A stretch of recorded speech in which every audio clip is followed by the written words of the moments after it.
헬스조선 상례 서비스 3일의 약속. 네, 여러분 안녕하십니까.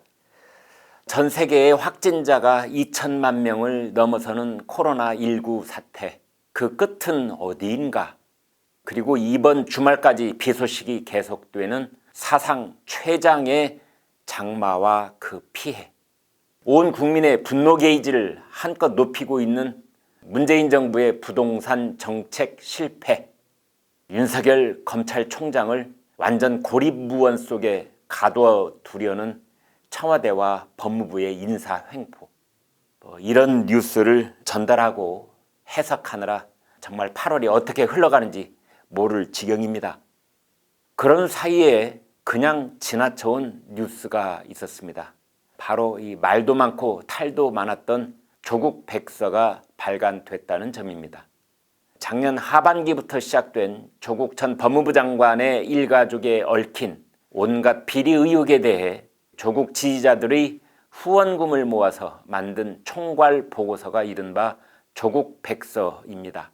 백서, 화이트 페이퍼, 이 원래는 정부가 특정 사안이나 주제에 대해서 조사한 결과를 정리해서 보고하는 책자입니다. 영국 정부가 만들어서 의회에 제출한 보고서의 표지를 하얀색으로 했던 데서 명칭이 생겼습니다. 지금은 정부뿐만 아니라 민간에서도 두루 쓰이는 말이 됐죠. 엊그제부터 발매가 된 조국 백서는 지금까지 알려진 조국 씨와 관련된 일련의 사태를 검찰 쿠데타로 규정하고 있습니다. 검찰 수사가 정치적 목적에서 이루어졌다고 본 것입니다. 지금 보여드리는 것처럼 제목부터가 검찰 개혁과 촛불 시민 이렇게 되어 있고, 부제는 조국 사태로 본 정치 검찰과 언론 이렇게 되어 있습니다. 표지에 있는 제목에서부터 정치 검찰 이렇게 못 박아 놓았죠.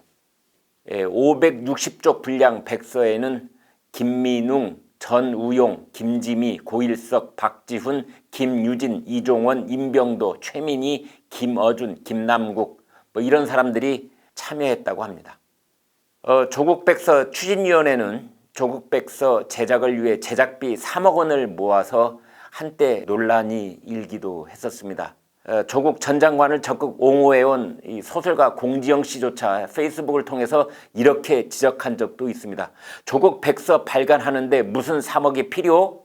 그냥 만들어 책으로 팔면 될 텐데 또 모금?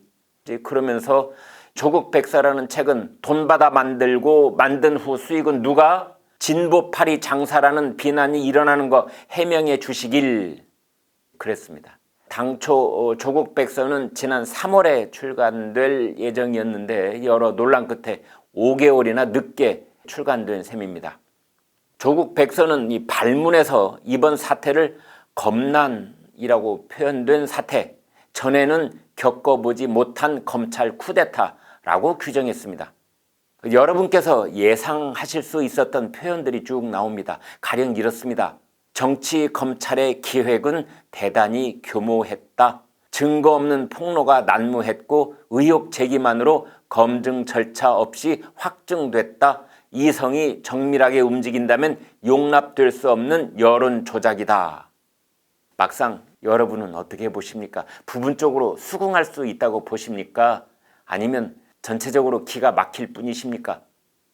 조국 전 장관은 자신의 소셜미디어에 백서 추진위의 수고에 감사한다면서 작년 하반기 서초동의 촛불을 생각하며 지금부터 읽어보겠다고 했습니다. 다만 저는 이 백서의 집필과 편집에 전혀 관여하지 않았다 이렇게 덧붙였더군요. 조국 백서는 4부로 이루어져 있습니다. 1부는 총론으로 조국 정국을 어떻게 바라볼 것인가 이렇게 되어 있고, 2부는 검란, 조국 사태와 정치검찰, 3부는 언란, 조국 사태와 언론, 그리고 4부는 시민의 힘 이렇게 되어 있습니다.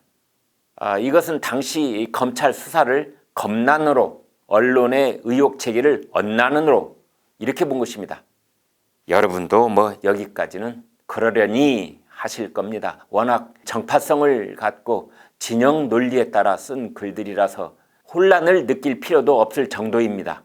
사실 여부나 진실 확인과는 관련 없는 일방적 규정이고 주장처럼 보입니다. 그런데 한 가지 특기할 대목이 있었습니다. 이 백서는 조 전 장관의 딸의 입시 문제를 두고 이렇게 말했습니다. 언론 매체들은 불공평과 불공정 모두를 문제 삼았다. 하지만 불공평한 상황은 조국 후보자가 아니라 한국 사회의 계층 구조와 입시 제도가 만든 것이다. 조 후보자 딸이 논문 제1저자가 되는 과정은 사회적 네트워크가 조직돼 학생의 스펙에 작용하는 방식을 여실히 보여주었다. 문제의 핵심은 학부모와 학생 개개인의 도덕성이 아니라 특수목적 고등학교를 매개로 맺어지는 연줄이다. 한마디로 요약하면 조국 씨 딸의 문제는 조국 부부와 그 가족들의 도덕성이 잘못된 것이 아니라 특목고를 매개로 한 연줄, 사회 계층 구조, 입시 제도 탓이라는 것입니다. 더 줄여서 한마디로 요약하면요, 조국 씨 잘못이 아니라 이 사회가 잘못됐다는 것입니다. 여러분은 어떻게 들으셨습니까? 고개가 끄덕여지십니까? 아니면 가슴이 턱 막히면서 할 말을 잃으셨습니까? 현 집권 세력들이 그동안 보여온 내로남불, 그 바탕에는 어떤 의식 구조가 흐르고 있는지 단번에 이해가 되십니까? 이어서 조국 백서에서 가장 기가 막혔던 부분은 다음과 같은 주장입니다. 조 전 장관이 위선적 모습을 보였다는 비판에 대해서는 이렇게 말했습니다. 역사상 수많은 개혁주의자가 많건 적건 존재와 의식의 불일치를 드러냈다. 어느 시대나 반개혁 세력은 존재와 의식의 불일치를 문제 삼아 개혁 세력을 위선적이라 비난했다. 예로부터 지배 세력 내 개혁운동가들은 한편으로 자기 존재 자체에 주어진 혜택을 받으면서 다른 한편으로 자기 존재를 부정하려는 이율배반적 면모를 보이곤 했다. 이런 존재와 의식의 불일치를 비난하면 개혁은 불가능하다. 여러분 어떻게 들으셨는지요? 어안이 벙벙하십니까? 조국 씨가 존재와 의식의 불일치를 겪었다는데 이 말이 무슨 말인지 얼른 이해가 되지 않으십니까? 저는 이 백서 필진 중에서 누가 이 대목을 썼는지 알고 있습니다. 이 주장은 한마디로 존재, 즉 조국 씨가 웅동학원집 큰아들로 태어났다는 집안 환경, 금수저를 물고 태어난 부잣집 유복한 자식이라는 조건, 이것을 존재라고 했습니다. 그렇다면 의식이란 무엇일까요? 그것은 조국 씨가 80년대, 90년대 산호맹 사건, 즉 남한 사회주의 노동자 동맹 사건에 연루되어 국가보안법 위반으로 구속됐던 그의 사회주의 좌파 이념을 말하는 것 같습니다. 한마디로 부잣집에서 태어난 좌파 운동가라는 상황을 존재와 의식의 불일치라고 한 것 같습니다.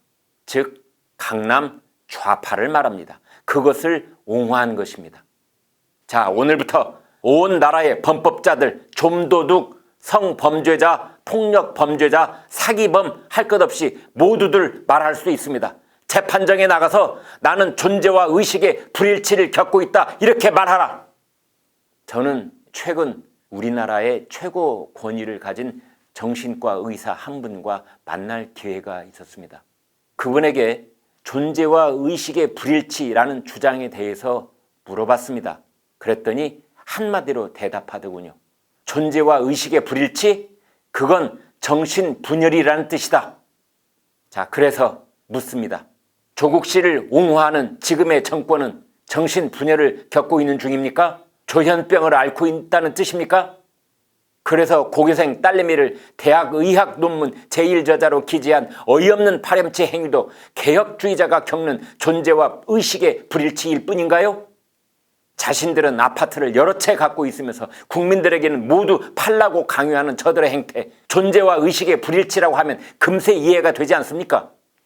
자신들의 자식들은 특목고, 외고 보내면서 국민들에게는 불필요하다며 자사고를 모두 폐지하려는 저들의 행태, 존재와 의식의 불일치라고 하면 이해가 되지 않습니까? 우리나라는 원전을 폐지하여 탈원전을 끝까지 밀어붙이면서 외국에는 한국산 원전을 팔고 있는 행태, 이것도 존재와 의식의 불일치라고 하면 수긍이 되지 않습니까? 그래서 이번 조국 백서는 문재인 정권의 여러 행태를 한 번에 설명해주는 아주 기가 막힌 책인 것 같습니다.